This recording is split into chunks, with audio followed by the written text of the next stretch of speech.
He never dreamed the woman he once belittled would return, and certainly not with a corporate entourage. Yet there he was, in a glass-walled boardroom perched atop Chicago's glimmering skyline, watching his ex-wife stride in as the newly appointed CEO of the company he'd all but claimed as his own. In that moment, every cruel word he'd hurled at her, every time he'd dismissed her as a daydreamer, struck him like a thunderbolt. Their eyes locked, the tension more electric than the overhead lights. She offered a cool nod, then took her seat at the head of the table. It was payback time, and he knew it. Andrew Fitzpatrick was a scion of old money Chicago wealth. His father, Robert Fitzpatrick, had once owned a chain of successful hotels around Illinois, while his mother, Linda, was a shrewd philanthropist with connections in almost every major city on the East Coast. Andrew was born into this world of privilege. Growing up, he rode in chauffeured cars, spent summers yachting on Lake Michigan, and never once thought about how far a dollar had to stretch for ordinary people. He breezed through college with average grades, focusing more on parties and connections than on intellectual curiosity. In contrast, Penelope Harris came from very different beginnings. Raised in a cramped apartment on the south side of Chicago, she learned self-reliance at a young age. Her mother, Juanita, worked 2 jobs cleaning offices during the day and waiting tables at night just to make ends meet. Penelope's father had left when she was 6, so there were no illusions of a hero returning to make everything right. Despite these hardships, or maybe because of them, Penelope developed an iron will. She excelled in school, volunteered at local community centers, and dreamed of someday running her own company, something that would help families like her own. Andrew and Penelope met at a charity fundraiser hosted by Linda Fitzpatrick in Andrew's final year of college. Penelope had been invited through a scholarship program recognition, a token slot reserved for underprivileged but promising youth. She arrived at the Fitzpatrick estate in a borrowed dress, feeling out of place amidst the gilded rooms and melodic string quartet. Andrew spotted her wandering near the back garden, obviously lost, and introduced himself. For Andrew, it was an unexpected spark. Penelope's wide, curious eyes and warm smile spoke to a quiet determination he hadn't encountered in the usual socialites who surrounded him. For Penelope, Andrew's easy confidence and, let's be honest, his handsome face was a novelty she found intriguing. He was the epitome of the privileged class she'd always viewed from afar. They began dating, and the differences in their backgrounds were both a source of friction and fascination. Andrew adored Penelope's fierce independence, but found it puzzling that she actually wanted to work her way up rather than simply use connections. Penelope admired Andrew's ability to open doors. No matter how she disliked the notion of nepotism, she saw how valuable it could be to simply know the right people at the right time. When Andrew proposed, they were just out of college. Penelope, brimming with hopes and illusions that love could conquer all, agreed. They married in a lavish ceremony that Linda insisted on planning. Journalists from local society columns snapped photos of the newlyweds on the steps of Chicago's historic Fourth Presbyterian Church. From the outside, it looked like a fairy tale, 2 young dreamers set to conquer the world together. Inside, however, the seeds of conflict were taking root. Penelope wanted to attend business school and eventually start a venture that aligned with her philanthropic passions. Andrew, on the other hand, was happy to slide into a comfortable position at his father's firm, Fitzpatrick Enterprises, which dabbled in real estate, hospitality, and tech startups. What Andrew found cute in Penelope, her ambition, was exactly what would prove their undoing. He would often tease her about her little projects, rolling his eyes when she talked about her desire to create a non-profit branch or an education-based startup. "You're dreaming too big," he'd say with a chuckle. Focus on something simpler, like opening a boutique or a cafe. Something you can manage part-time while we start a family. These dismissals, which Andrew saw as casual or even supportive in a paternalistic way, stung Penelope deeply. She felt her dreams were being trivialized by the one person who should have been her biggest supporter. And so, beneath the veneer of marital bliss, a slow burn of resentment built up, fueled by every offhand remark Andrew made and every time Penelope felt patronized. She wanted more, and he wanted less from her. That was the storm gathering on their horizon. Early in their marriage, Penelope's ambitions were focused on a business plan she had been perfecting since high school, a mentorship platform for young women, specifically those from economically disadvantaged communities. Her vision was to provide a hybrid model of online and in-person training, pairing young women with mentors in business, tech, arts, and other fields. She called it Rising Star Pathways. The name was scribbled across countless posts, its notes that lined the walls of her modest home office. She studied user interface design, researched potential grants, and even went so far as to attend pitch competitions to get feedback on her concept. Andrew's initial reaction to Rising Star Pathways was mild encouragement. He liked the philanthropic angle, as it echoed well with the Fitzpatrick brand of public generosity. However, as Penelope delved deeper, requesting introductions to some of Andrew's father's business associates or exploring partnership avenues that might require initial funding, Andrew recoiled. He found it embarrassing to present an unproven charity idea to seasoned investors. "They'll never take this seriously," he'd say, shrugging. "Why don't we wait until you have real proof of concept?" The real blow came one evening when Penelope returned from a pitch event where she'd been a finalist. Still glowing with excitement, she told Andrew how the judges appreciated her concept's social impact. She was so close to securing a small round of seed funding. Andrew, drained from a day at Fitzpatrick Enterprises, was lying on the couch flipping through TV channels. "That's nice," he said, barely looking up, "but remember, no one invests in pipe dreams." The next morning, Penelope found out that the judge who had taken interest in her project withdrew, citing concerns about how the company would scale. She was crushed. When she relayed the news to Andrew, hoping for solace, he shrugged and said, "See? Told you so." And that was just one episode among many.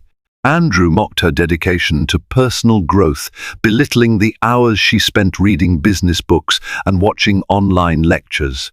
If she tried to share an insight with him, he would wave it off, saying, "That's basic knowledge, Penelope. You really don't need to study so hard for something that may never come to fruition." Sometimes he'd appear with gifts, expensive handbags, jewelry, claiming that he was offering her what really mattered rather than intangible business dreams. It was easier for him to buy her silence with trinkets than to invest time or respect in her ideas. The message was clear: your interests are a hobby, while my world Fitzpatrick Enterprises is the real deal. In her darkest moments, Penelope questioned everything: her goals, her worth, even her decision to marry Andrew. She tried to pivot, adjusting her business idea, pulling back from bigger asks, and even apologizing for wanting more from their life together.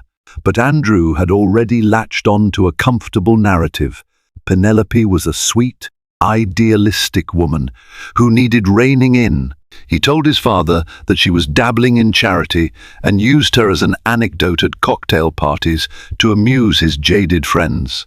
"My wife wants to change the world, but she can't see how it's just not that simple," Andrew would say with a pitying smirk.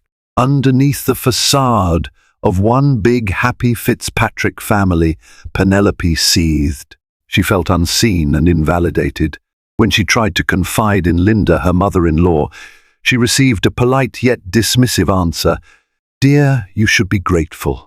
Andrew can provide a wonderful life for you. Save your philanthropic energy for a smaller scale." Fund a local scholarship or something. No need to break your back trying to build a company. Even Robert, who had built an empire from the ground up, seemed to view Penelope's project as whimsical, not real business. His only comment when she pitched it to him was, "Let's see how Andrew feels about it first." Penelope felt cornered, losing not only the battle for her dream, but her sense of self. She thought marriage was a partnership.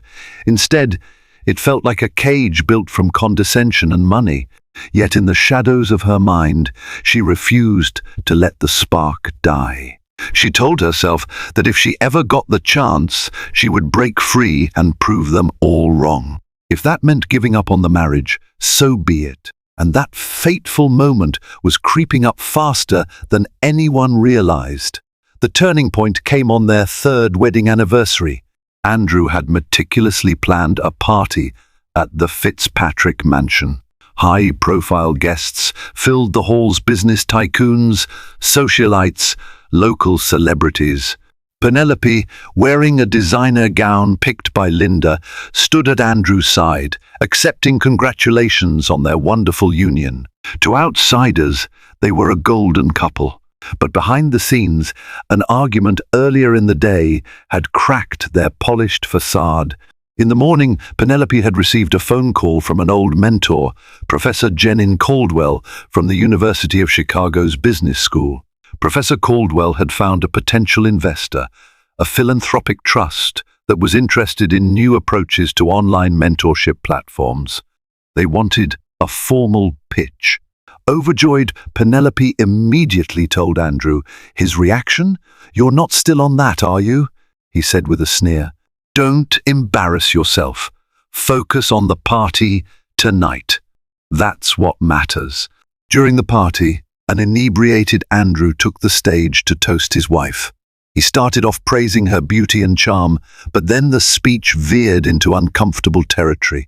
He joked about her never-ending charity projects and how she would someday do something big, maybe.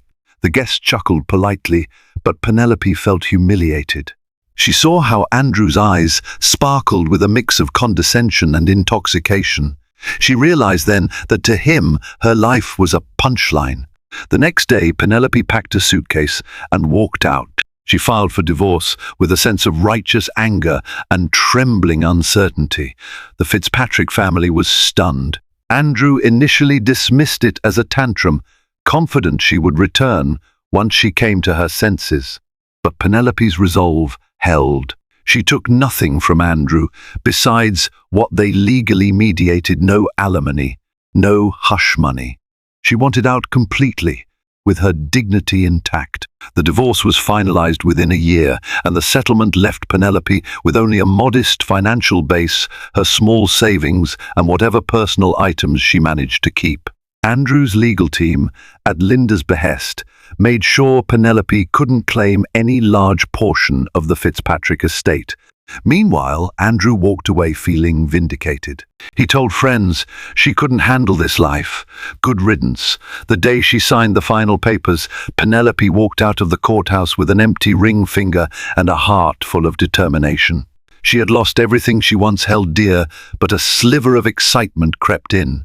Now, she owed Andrew nothing, not her loyalty, not her time, not even her compliance.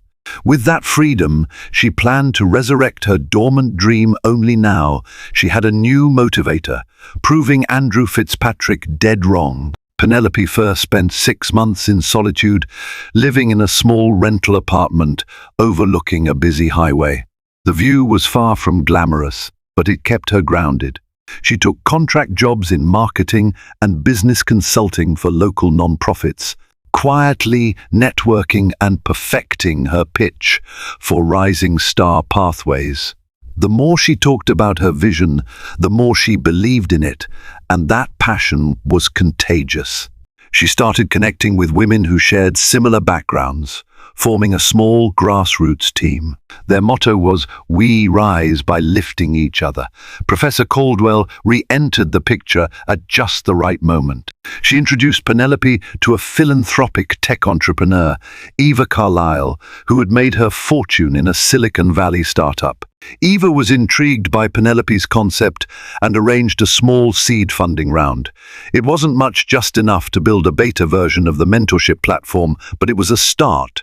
With that capital, Penelope rented a co-working space in downtown Chicago and assembled a scrappy team of developers, designers, and volunteer mentors.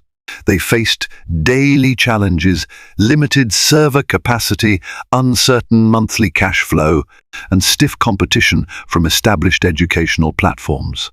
Still, under Penelope's unwavering leadership, they persevered. Crucially, Penelope's approach to management was shaped by her personal journey. She emphasized inclusivity, compassion, and genuine empowerment. "We're not here just to make money or create another app," she would tell the team. "We're here to open doors for those who don't even know where the doors are located." Her sincerity struck a chord. In the team's first few months, they saw small but meaningful success stories. A single mother who learned coding basics through their platform and landed an entry-level job at a tech firm. A shy high school student who discovered an interest in digital marketing and found a mentor who guided her into a scholarship. Word spread slowly, but it spread. Journalists covering social entrepreneurship began to pick up on Penelope's story, the ambitious founder who had once been dismissed by high society but was now forging her own path. A local NBC affiliate ran a short piece on Rising Star Pathways, showcasing one of their community workshops. Overnight, site traffic tripled, and philanthropic donors took notice. Penelope secured partnerships with local schools, community centers, and eventually some Midwest corporations looking to diversify their outreach. Within 2 years, Rising Star Pathways had expanded beyond Chicago, launching pilot programs in Detroit, Milwaukee, and St. Louis. Penelope's unassuming office was cluttered with thank you letters from students, proud selfies from mentors, and news clippings that hailed her as a rising star in the non-profit tech space. She'd gone from living in Andrew Fitzpatrick's shadow to casting her own bright, unmistakable light. But as the company scaled, it also began to blend social impact with real market potential. Corporate sponsors saw not only the publicity advantage, but also the pipeline of skilled, motivated individuals who could become future employees. Penelope found herself in boardrooms pitching Rising Star Pathways not just as a non-profit, but as a sustainable business model for workforce development. Real money started rolling in, and with it came a new wave of challenges: scalability, accountability to stakeholders, and the risk of diluting the original mission. Yet Penelope navigated these waters deftly, channeling every doubt Andrew had once sowed into proof that she could succeed. During this meteoric rise, Penelope rarely spared a thought for Andrew. She would occasionally hear rumors about him diving deeper into Fitzpatrick Enterprises, living the same privileged existence, possibly engaged to another socialite. She felt nothing but a distant sense of relief that she had escaped. Her life was busy and fulfilling, and her organization was changing lives. Andrew belonged to another chapter, one she had sealed shut. Little did she know that her path and Andrew's would cross again in the most ironic way possible, in a boardroom high above the Chicago skyline, where she would wield a power he never dreamed she'd possess. After Penelope left, Andrew continued on his trajectory at Fitzpatrick Enterprises. At first, life seemed good. He enjoyed the spoils of wealth, took charge of minor projects to appease his father, and traveled extensively, snapping photos for his social media followers. But behind closed doors, Fitzpatrick Enterprises was drifting. Robert Fitzpatrick had grown older and less involved in daily operations. The company lacked fresh vision and floundered in an age of disruptive technology. Competitors snapped up real estate deals before they could. Their foray into tech startups was a series of half-hearted investments that never panned out. Andrew was appointed Vice President of Strategic Partnerships, more a courtesy title than an earned position. He treated it as a stepping stone to eventually inherit the CEO role. But his leadership style was plagued by arrogance and complacency. He made deals based on personal connections, ignoring due diligence. He outsourced tasks he didn't understand, believing the Fitzpatrick name alone would guarantee success. One costly misstep involved investing heavily in a luxury ski resort in Colorado that shut down within a year due to environmental regulations and poor planning. The cumulative effect was dire. By the time Andrew was ready to step into his father's shoes, Fitzpatrick Enterprises was hemorrhaging funds.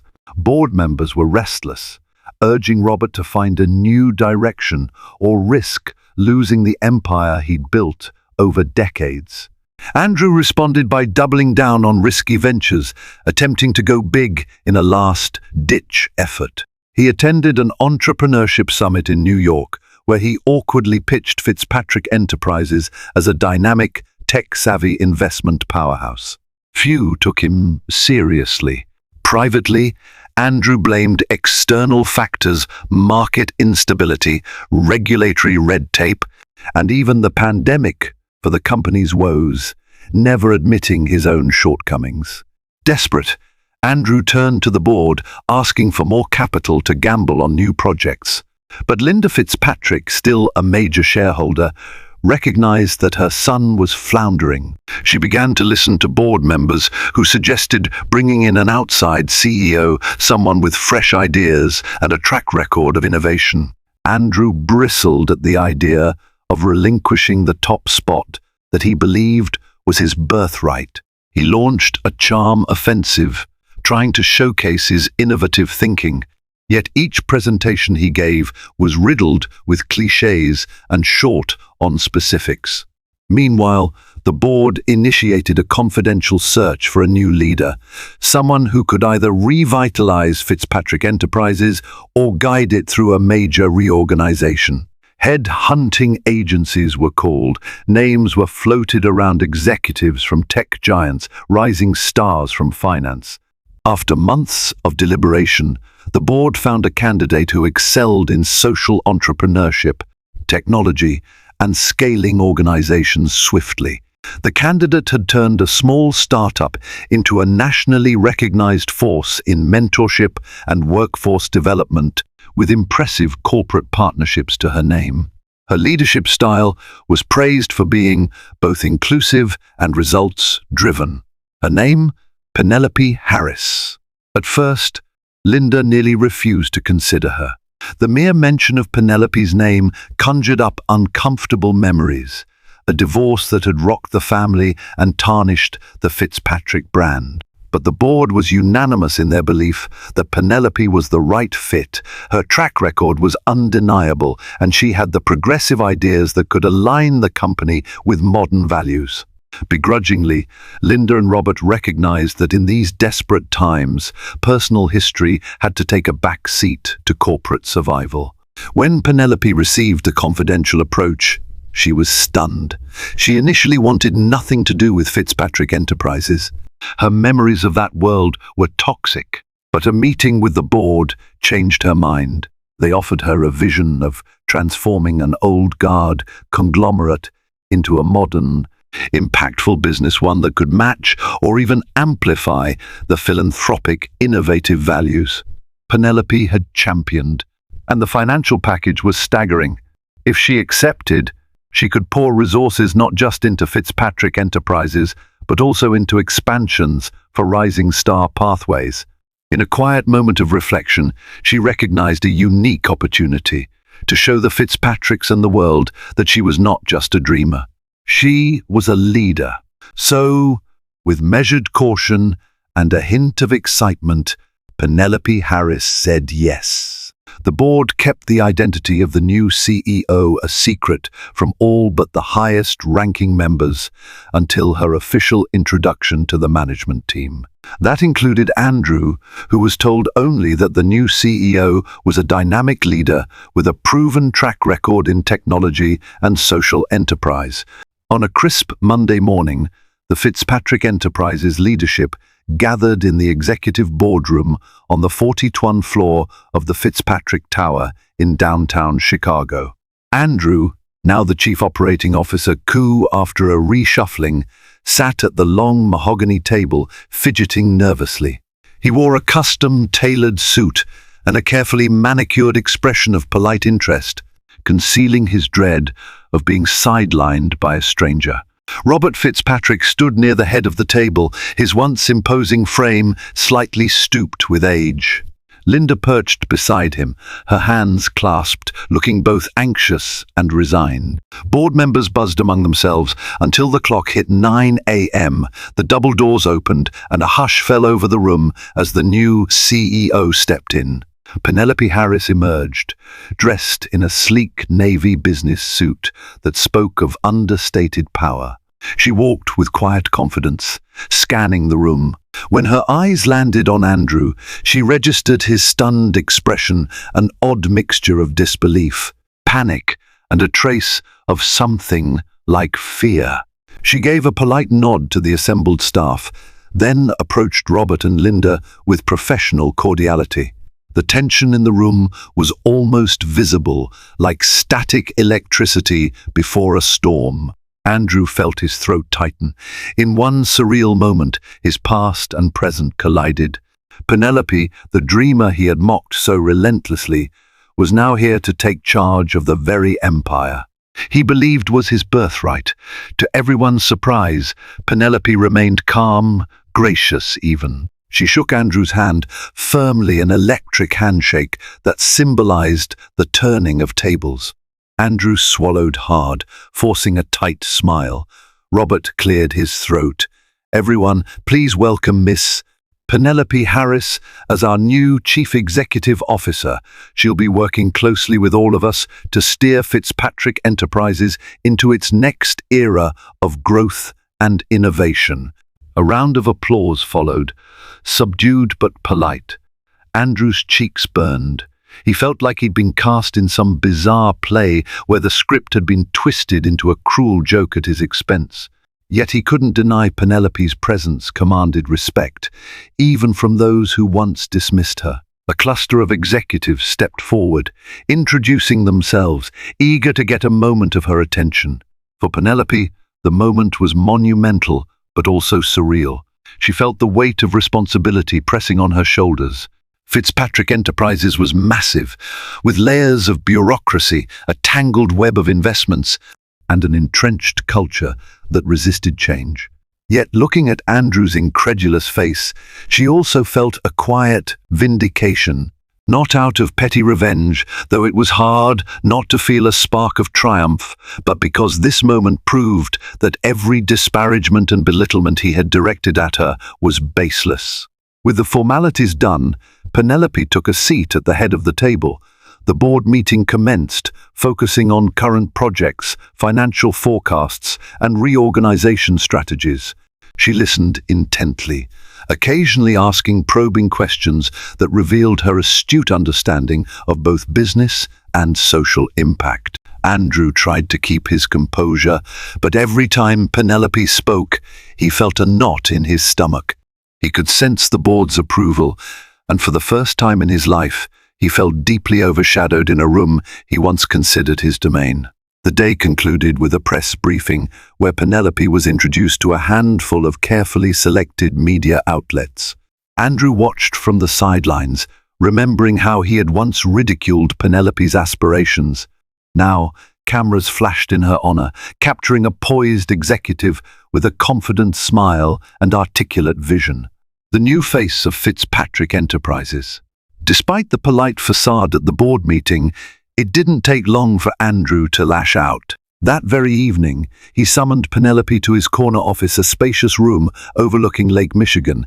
cluttered with awards and photos that boasted of Fitzpatrick family achievements. When Penelope arrived, Andrew paced restlessly behind his desk. She maintained a calm, professional air, folding her hands in front of her. "What is this?" Andrew hissed. "I knew the board was looking for new leadership, but you? Did you plan this all along some twisted revenge plot?" Penelope raised an eyebrow. "Andrew, I was approached by the board. It's business, not personal. They recognize my track record, and I accepted. You have a problem with that?" He scoffed. "Don't play innocent. You must be enjoying this waltzing in like you own the place. For years, you wanted me to take you seriously. Now, you get to rub it in my face." Penelope sighed, choosing her words carefully. "I'm here to run a company that needs fresh direction. Whatever happened between us in the past is just that, the past. My focus is on the future of Fitzpatrick Enterprises." Andrew clenched his fists, searching for a retort that never came. In the silence, Penelope turned to leave. Pausing at the doorway, she glanced over her shoulder. "I suggest we learn to work together, Andrew, for the good of everyone." That ominous encounter set the tone for their new professional relationship. Officially, Andrew reported to Penelope, but the lines were blurry. He was still a major shareholder and had the family name to back him up. He used every opportunity to undermine her leadership, whether by subtly questioning her decisions in meetings or dragging his feet on implementing new strategies.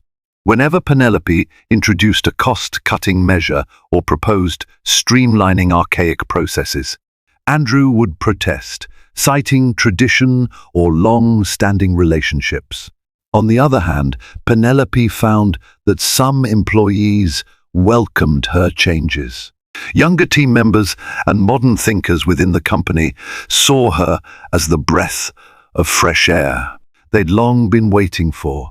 Despite Andrew's resistance, Penelope made tangible progress. She restructured departments, diversified the real estate portfolio to include sustainable developments, and looked into ethical tech investments programs that aligned with her philanthropic ethos but also showed profitable potential. She brought on new talent, including data analysts who identified inefficiencies costing the company millions each quarter. Penelope also negotiated new deals with corporate partners who were committed to social responsibility, thus boosting both Fitzpatrick Enterprises' bottom line and its public image. Still, the tension with Andrew simmered, threatening to boil over at any moment. He would storm out of meetings, slam doors, and complain to Linda about how Penelope was wrecking the Fitzpatrick legacy. Linda tried to mediate, but her attempts were half-hearted. On one hand, she still resented Penelope for walking away from Andrew years ago. On the other, she acknowledged that the company was finally showing signs of life under Penelope's leadership. Privately, Penelope wrestled with the emotional toll. Leading a massive conglomerate under normal circumstances was daunting enough. Doing so under the watchful and resentful eye of her ex-husband was exponentially harder. She confided in her trusted advisor, Eva Carlisle, the tech entrepreneur who had once funded Rising Star Pathways. Over a late-night call, Penelope admitted she sometimes questioned whether she should have taken the job. But each time that doubt crept in, she remembered the mentors, the underprivileged communities, and all those who benefited from businesses that truly cared. If she could transform Fitzpatrick Enterprises into a force for good, her platform and her influence would expand far beyond anything she could have achieved alone. It was a gamble, but one she was determined to win. The boardroom became a battleground. Andrew maneuvered behind the scenes, rallying his loyalists against Penelope. At weekly executive meetings, he'd pose trick questions to try and catch her off guard, or present half-baked strategies he claimed were pivotal to the company's heritage. Penelope stayed unflappable, leveraging data and clear logic to dismantle his arguments. The board, increasingly impressed by her competence, sided with her more often than not. This only stoked Andrew's bitterness. Meanwhile, Linda and Robert watched from the sidelines. Robert was secretly pleased that the company's financial health was improving for the first time in years. Though an old-school businessman, he admired Penelope's results. Linda, on the other hand, fretted about her son's fragile ego. She attempted to broker peace, hosting private dinners with Andrew and Penelope, hoping they could talk things out. These gatherings were stilted affairs. Andrew sulked, Penelope maintained polite detachment, and Linda pretended not to notice the icy atmosphere. Then came a major twist, a potential merger with another Chicago-based conglomerate, Albright Holdings.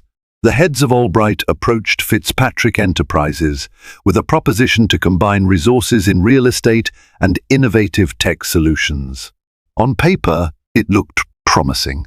The merger would infuse Fitzpatrick Enterprises with fresh capital, expand its market reach, and create synergy with Albright's advanced technologies.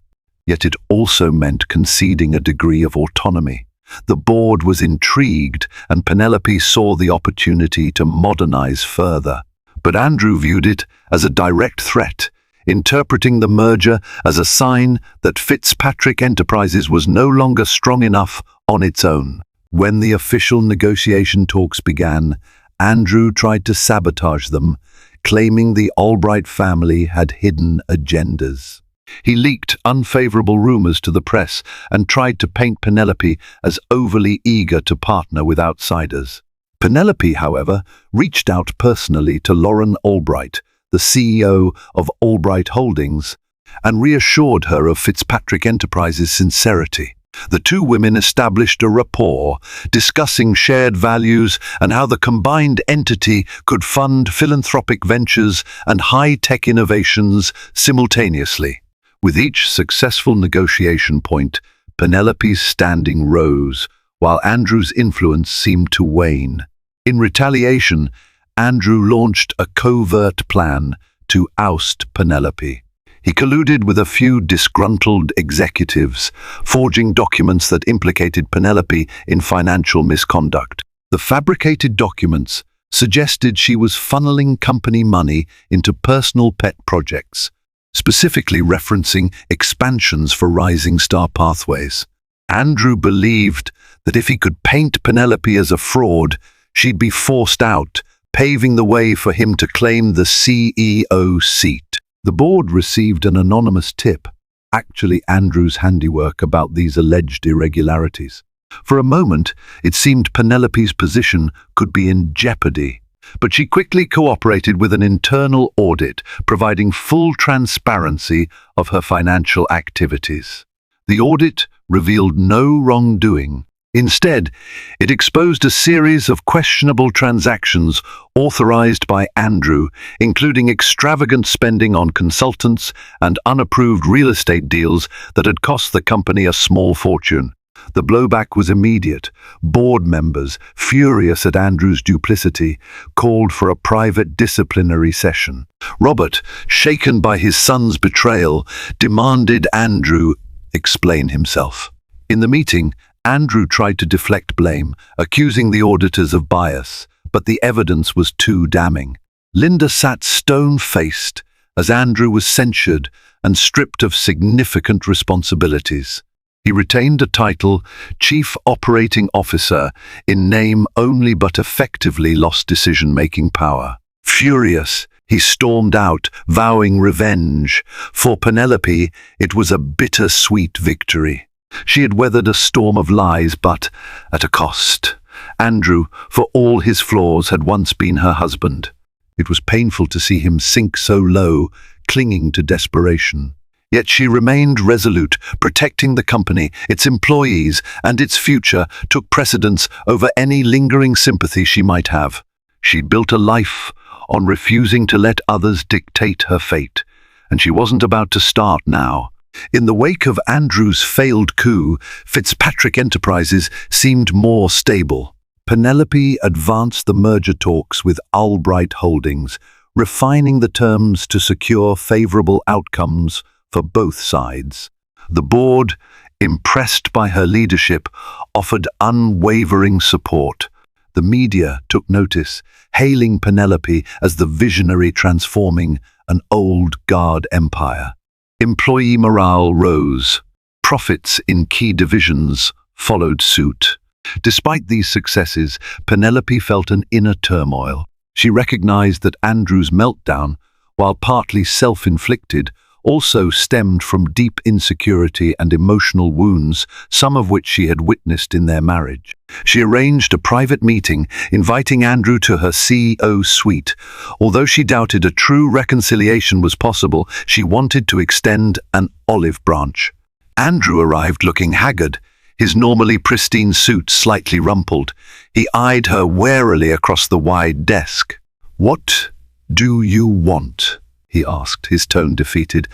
Penelope spoke gently. "Andrew, I'm here to talk about a way forward. We have a history, painful, but it's still there.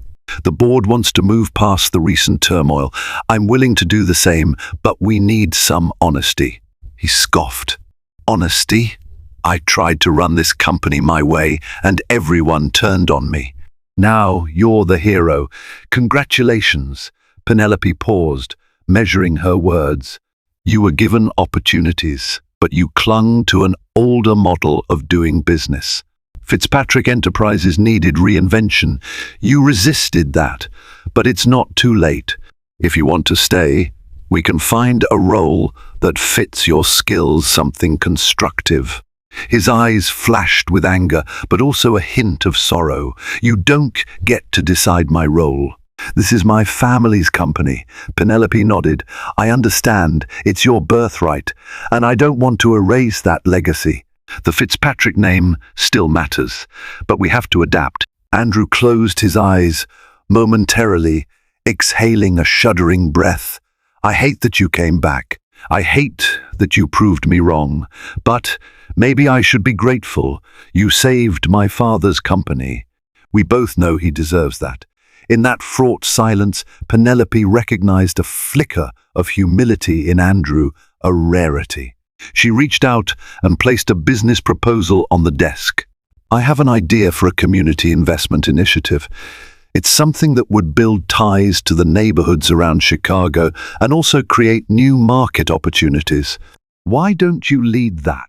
Collaborate with Rising Star Pathways, local businesses, and city government." Andrew glanced down at the document. "Why me?" "Because you can connect with people here in Chicago in ways I can't. You have the Fitzpatrick name. There's still power in that. Let's direct it somewhere good." He stared at the proposal, silent and conflicted. Penelope took it as a tentative step toward a professional truce. She didn't expect them to become friends, not after all the bitterness, but perhaps a fragile cooperation could emerge. Only time would tell if Andrew would truly commit to change, or if his resentment would sabotage yet another chance. As the months rolled on, the merger negotiations with Albright Holdings reached a critical juncture. Penelope worked tirelessly, coordinating with legal teams, financial analysts, and brand strategists. Her aim was to create a forward-thinking entity that honored Fitzpatrick Enterprises' history while embracing Albright's technological prowess. Lauren Albright proved to be an ideal partner, visionary, charismatic, and ethical. The final merger proposal laid out the creation of a new umbrella organization, Fitz Albright Innovations, which would retain key assets, but restructure them into more agile divisions. The board scheduled a final vote. In a dramatic meeting that included a full presentation of the merger's benefits, projected growth, community impact, and renewed brand reputation, each board member cast their ballot. The result was unanimous, 10-0 in favor of merging. Robert, moved by the prospect of seeing his legacy endure in a modern era, delivered a heartfelt speech praising Penelope's leadership. Linda offered polite congratulations. Andrew remained silent but voted yes, seemingly resigned to the fact that this was the best path forward, or perhaps not wanting to risk further alienation from the board. The official announcement sparked a media frenzy.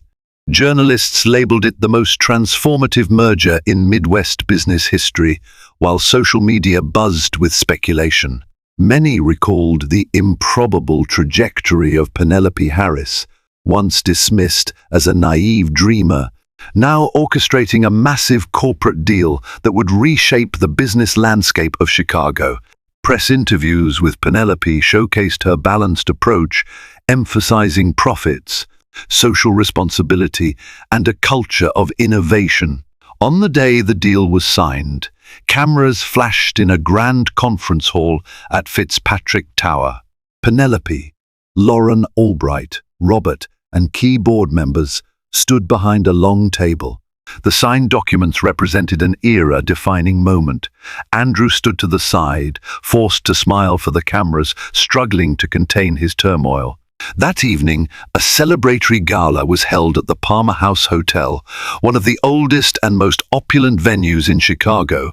Government officials, business leaders, philanthropic partners, and media personalities filled the ballroom. A live jazz band played as the city's elite gathered to witness the dawn of Fitz Albright innovations. In the midst of clinking champagne glasses and toasts, Penelope felt a surge of emotion. She had come so far from the girl who once walked into the Fitzpatrick mansion, feeling like an unwelcome outsider. Now she was the face of a corporate titan, toasted and admired. Andrew drank alone at the open bar, a storm cloud on an otherwise celebratory horizon. Old acquaintances approached, offering guarded congratulations, unsure how to treat him in light of recent events. He accepted their compliments with forced smiles, while bitterness gnawed at his insides. Yet from across the room, Penelope caught his eye. She raised her champagne flute in a subtle gesture, offering a momentary nod. It was neither triumphant nor condescending. In her own way, she was acknowledging the complex journey they had shared, from marriage to enmity to this precarious alliance. Andrew nodded back, a flicker of something like acceptance in his gaze. With the merger sealed, Fitz Albright Innovations embarked on a series of bold projects. They invested in renewable energy solutions for urban buildings, turning parts of Chicago's skyline into testbeds for cutting-edge green technology. They revitalized long-neglected neighborhoods by partnering with local developers and nonprofits, improving housing and educational opportunities. They launched incubator programs for minority-owned startups, tapping rising star pathways to identify promising talent. The synergy between Penelope's philanthropic instincts and the robust infrastructure of two major conglomerates created a powerful engine for both economic and social growth. Andrew surprised everyone by taking a genuine interest in the community investment initiative Penelope had proposed. Perhaps it was an attempt to restore his tarnished reputation, or maybe Penelope's words had truly reached him. He formed a task force that worked alongside city officials to create job training programs for underserved communities, reminiscent of the mentorship model from Rising Star Pathways. In time, he began to see tangible results: lower unemployment in targeted areas, an uptick in small business formation, and improved public perception of Fitz Albright Innovations. While Andrew's approach lacked Penelope's natural empathy, he learned the value of genuine partnerships. He still had moments of arrogance, but success in the community projects seemed to temper his old habits. At public events, when Andrew spoke about bridging social gaps and creating opportunities, he sounded, dare anyone say, earnest. The local media even ran a story titled "Andrew Fitzpatrick's Redemption Arc," noting his transformation from scandal-plagued executive to community champion. Penelope and Andrew still had their clashes. Board meetings could become heated if Andrew felt sidelined. Penelope sometimes grew frustrated with Andrew's occasional showboating, especially when he grandstanded about a project's success as if it were solely his achievement. But these conflicts, while intense, no longer threatened the stability of the entire enterprise. If anything, They reflected a grudging respect for each other's capabilities, two strong personalities forced to coexist for a greater good. The people of Chicago took notice. For many, Fitz-Albright innovations became a source of civic pride, proof that an old guard family business could reinvent itself for the modern era without losing its soul. Rising Star Pathways continued to expand, buoyed by increased funding and corporate support. The new incubator programs it ran with Fitz-Albright gave countless young entrepreneurs a shot at success. And through it all, Penelope remained at the helm, navigating the complex terrain of corporate power, public perception, and personal baggage. She had never felt more alive or more sure of her purpose. Every now and then she'd stroll through the hallways of the tower at night, after most employees had gone home, feeling the hum of possibility in the empty corridors. She was living proof that a woman's dreams should never be mocked or minimized. Those dreams could move mountains, or in this case, reshape entire cities. With the company thriving, the press began to speculate about Penelope's personal life. Was she dating again? Did her newfound success include rekindling old flames, possibly even Andrew Fitzpatrick? The tabloids hungrily latched onto any hint of flirtation, especially when photos surfaced of Penelope and Andrew sharing a quiet conversation during a charity event. Gossip columns spun wild theories, imagining a dramatic reunion reminiscent of a romantic movie plot. Privately, Penelope dismissed the notion as absurd. She and Andrew had reached a tentative professional understanding, but the wounds of their past went too deep for any romantic reconciliation. She was content with her independence, focusing on her responsibilities as CEO. Andrew, for his part, seemed ambivalent whenever journalists asked about his personal life. He'd scoff, "My focus is on the company and our community initiatives," then steer the conversation toward corporate achievements. But rumors persisted, fueled by the undeniable fact that they spent significant time together in high-stakes environments. On one occasion, a journalist asked Penelope point-blank if she and Andrew had rediscovered feelings for each other. Her measured response, "We are colleagues working toward the same goals, nothing more." Yet the paparazzi refused to let the story die, snapping pictures whenever the two arrived at events or left boardrooms. The speculation created an odd tension, not entirely unpleasant, but certainly uncomfortable. One evening, after a particularly successful community event, Andrew offered Penelope a ride home in his chauffeured car, citing safety in the late-hour city streets. She accepted for convenience's sake. The car ride was quiet, the air heavy with unspoken thoughts. Andrew finally broke the silence. "We've come a long way," he said, staring at the lights outside. "I never thought we'd be here working together, making things better." Penelope nodded. "Neither did I, but it's good. It's what needs to happen." He hesitated, then asked in a softer voice, "Do you ever think about how we started? What if we had supported each other differently?" Penelope looked out the window, her reflection blending with the city lights. "We can't change the past, Andrew. We only get to choose what we do next." He nodded, accepting that answer. The chauffeur pulled up to Penelope's apartment building, a far cry from the opulent estates the Fitzpatricks were known for, but still in a nice part of downtown, befitting her CEO status. She turned to Andrew with a polite smile. "Thank you for the ride. Good night." She left without a backward glance, leaving Andrew alone in the dimly lit car, wrestling with regrets and fleeting notions of what could have been. By the end of Penelope's third year as CEO, Fitz-Albright Innovations was flourishing. Their portfolio boasted profitable ventures in sustainable real estate, tech incubators, and community partnerships. Rising Star Pathways had expanded its reach nationwide, forging strategic alliances to mentor hundreds of thousands of young women. The synergy between for-profit and non-profit had become a model that Harvard Business School would later use as a case study in ethical enterprise.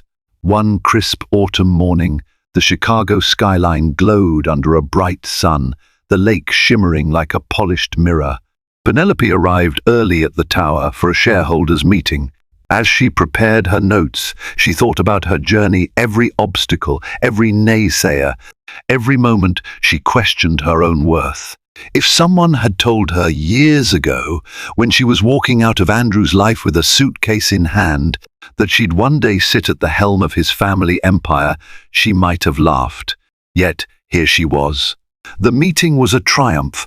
Shareholders applauded record profits, forward-thinking projects, and robust social initiatives that enhanced the company's image. Even Linda offered a congratulatory nod, a softened expression replacing her old disapproval. Andrew delivered a departmental report, earning tepid claps, though his face betrayed a swirl of envy and reluctant respect for Penelope's star status. As the meeting adjourned, Robert Fitzpatrick took the mic for a special announcement. With a quavering voice, he praised the transformation Penelope had spearheaded. He acknowledged his son's involvement too, but made it clear that the board's confidence and the company's future rested firmly with Penelope's leadership. In a gesture that stunned everyone, he removed a gold cufflink, a Fitzpatrick heirloom, and presented it to her. "This symbolizes our family's legacy," he said. "I can't think of anyone better to carry it forward. Thank you, Penelope." Overcome with emotion, Penelope accepted. She could feel the weight of history in that small object. Applause thundered through the hall, but she barely heard it as she locked eyes with Robert, silently communicating her gratitude. Nearby, Andrew lingered in the background. Their gazes met for an instant, and he offered a faint smile, a silent acknowledgement that she had earned every bit of the success he once denied her. Later that evening, Penelope stepped into her office and placed the gold cufflink on her desk. She took a moment to reflect on the improbable twists that had led her here. Then she checked her schedule: a quick flight to New York for investor meetings, a philanthropic summit with city leaders, and a Rising Star Pathways gala where she'd be the keynote speaker. The future brimmed with possibilities, no longer just dreams but realities in the making. She sent a text to her team, looking forward to another great week. "Let's continue to make history together." The phone buzzed with celebratory replies. With a satisfied breath, Penelope looked out at the city lights, remembering the young girl who once felt so small in Andrew's world. Now she occupied a boardroom that was hers to command. It was a testament to resilience, ambition, and an unwavering belief in the power of dreams.